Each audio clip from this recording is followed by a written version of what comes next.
Ngapain anak itu jalan tunduk ya? Assalamualaikum. Waalaikumsalam.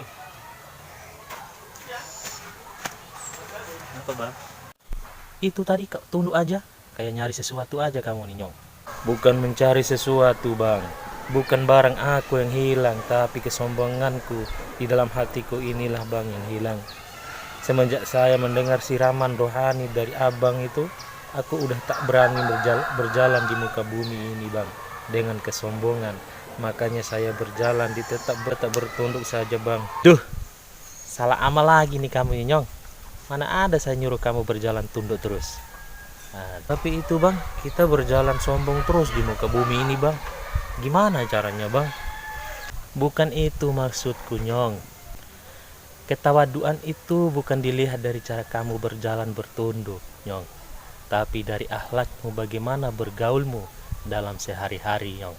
Dari perkataanmu bagaimana memandang orang lain kalau kamu berjalan nunduk terus Nyong.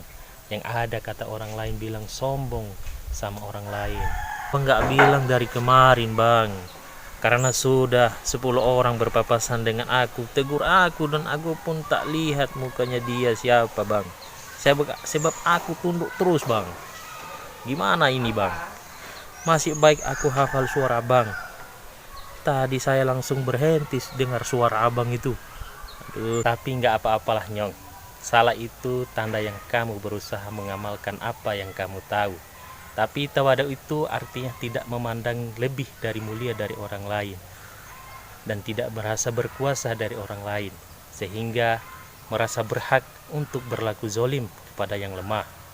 Pemimpin yang tawadu itu tidak memandang bawahannya untuk objek pemerintah, untuk melayani kebutuhan hidupnya, tapi menjadikannya sebagai amanah dan ladang amal untuk menaikkan derajatnya di sisi Allah Subhanahu wa taala. Pemimpin yang tawadu itu justru akan berhati-hati terhadap bawahannya.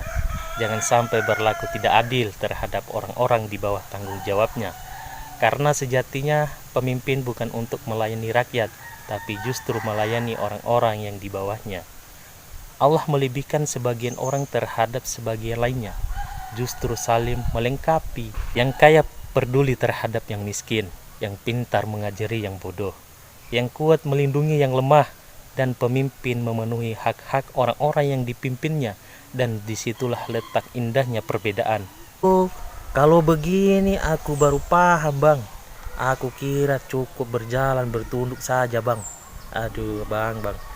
Aku kan sekarang sudah kaya nih bang. Duit aku banyak, perusahaan aku banyak. Bagaimana caranya ini bang? Supaya selama di akhirat nanti abang dari pertanyaan harta-harta aku nih bang. Takut aku nih bang masuk neraka nanti nih bang. Gimana solusinya bang? Itu karunia Allah yang diberikan kepadamu Nyong. Tidak ada yang salah dari kekayaanmu. Justru kita seorang muslim sebaiknya memang kaya, supaya kita bisa membantu untuk sebagian saudara-saudara kita yang lainnya. Hari ini kau kaya, kekayaanmu itu bisa menjadikan rahmat dan ladang amal bagimu. Tetapi kekayaanmu itu juga bisa menjadi bencana di akhiratmu nanti. Terus bagaimana caranya bang, supaya harta itu jadi ladang amal kita bang? Mohon dijelaskan bang. Kamu harus pastikan harta yang kamu peroleh dari jalan yang hak. Dengan sedikit pun kau ambil apa-apa bukan hakmu ataupun subhak. Yang kedua, kamu harus pastikan harta yang kamu peroleh sudah kamu keluarkan hak-haknya dengan zakat sedekahnya yang sudah mencukupi nisabnya. Itu Nyong.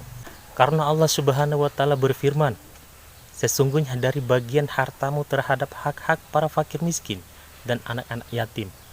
Sejatinya orang menyalurkan sebagian hartanya kepada yang berhak adalah orang yang mewakili tangan Tuhan untuk menyalurkan rizki yang ia miliki.